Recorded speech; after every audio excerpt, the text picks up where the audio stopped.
Finally, the Ferrite recommendation for the VLF loop. And in addition, surprising facts about receiver input impedance.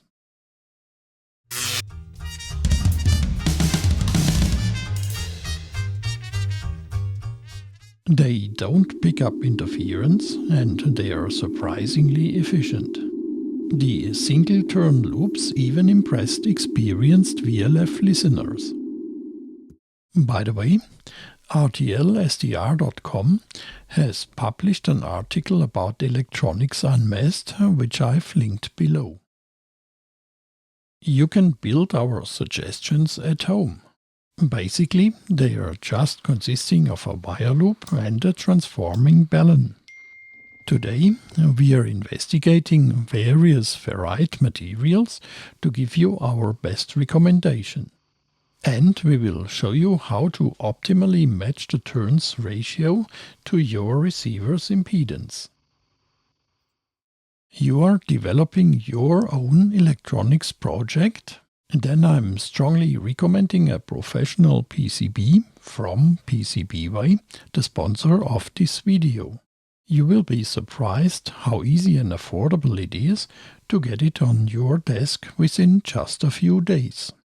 Whether for hobbyists or commercial products, on PCBWay's website you will find fantastic services for development and prototyping. Perhaps you will even participate in the 8th project design competition. Take the easy way with, you name it, PCBWay.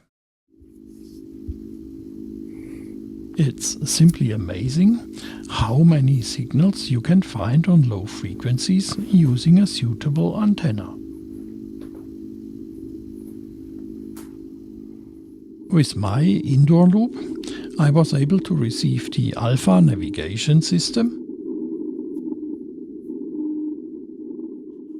and the historic electromechanical long-wave transmitter SAQ Crimeton on 17.2 kHz.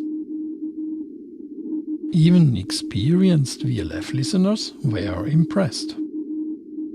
As a result of great discussions, we now have even more valuable tips for setting up and operating your VLF loop. In my initial designs, I worked with choke ferrite cores and later with toroids of high and medium permeability. Feel free to check out the videos on the antennas and wave propagation playlist. While demonstrating that the principle is working with all these ferrite materials, I wasn't able to give a well-founded recommendation. Kudos to Steve, ham call sign AA7U. He did an excellent job investigating 7 different ferrite materials, and he's allowing me to share the results with you. An important parameter, being proportional to the material's permeability, is the inductance per squared turn. This allows you to check whether a toroidal core with unknown properties is suitable. Always measure small inductances with short leads. Steve's comparison is showing results you can expect from an inexpensive LCR meter. On the left are inductances measured with a high-quality device.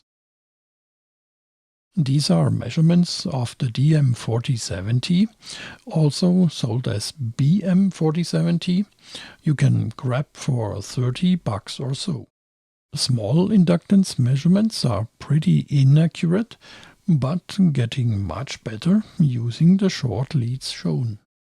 It's recommended to measure several turns to improve accuracy. We will need that later too. The 4070 was quite accurate at measuring capacity. Now we are investigating frequency response and transmission loss of baluns made from various toroids. The resistor network essentially simulates the low impedance of the single-turn loop. The balun output is connected to the RX input of a vector network analyzer. Steve has documented his measurements in detail. I've summarized them in a table for 11.9, 60 and 100 kHz. Theoretically, the circuit's transmission loss is 27.75 dB. Apparently, only the iron powder balun is not feasible due to its high transmission loss. For frequencies up to 60 kHz, virtually all ferrite cores are suitable. These types have an advantage because the transmission doesn't drop at 100 kHz. Finally, we can give you a well-founded recommendation for the ferrite material. Next, let me give additional information on a balun I was showing in previous videos. And I must mention, according to my latest findings, it is optimized for the RSPdx or similar SDR receivers. I will explain in a minute why and how to optimize the balun for other receivers. Here are the dimensions and microhenry of the ferrite core used. Originally, I specified 5.5 turns instead of 6 because I thought this would better account for the incomplete turn in the calculation. However, given the measurement results, 6 full turns fit better than 5.5. I have to admit, my reasoning with the half turn wasn't right. Some viewers knew that, by the way. Others thought the same way I did. Here are the measured inductances of the windings used for the frequency ranges. We previously demonstrated reception with an RSPdx and the switchable balun connected to a 6.28 meter wire loop.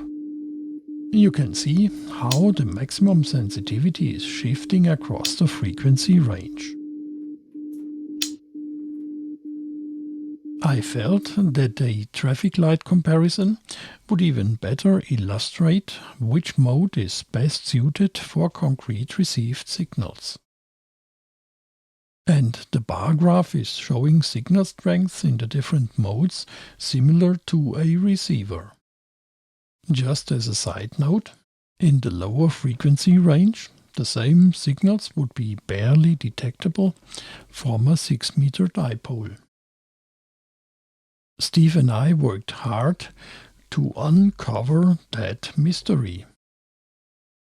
While my RSPdx has a nominal impedance of 50 ohms, it's significantly higher in the VLF range. I measured 100 kiloohms DC resistance and 72 nanofarads corresponding to 165 ohms at 15 kHz.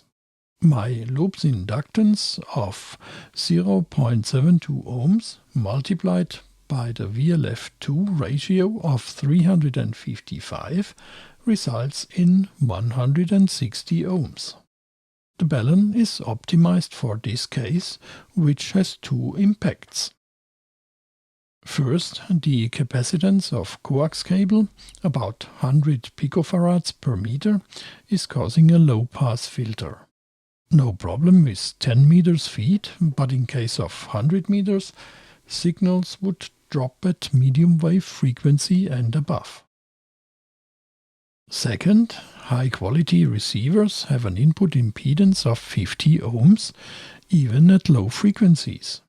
The large ratios of 6 to 113 and 6 to 86 turns are not optimal in that case. Let me briefly show you how to calculate the optimum for a certain impedance.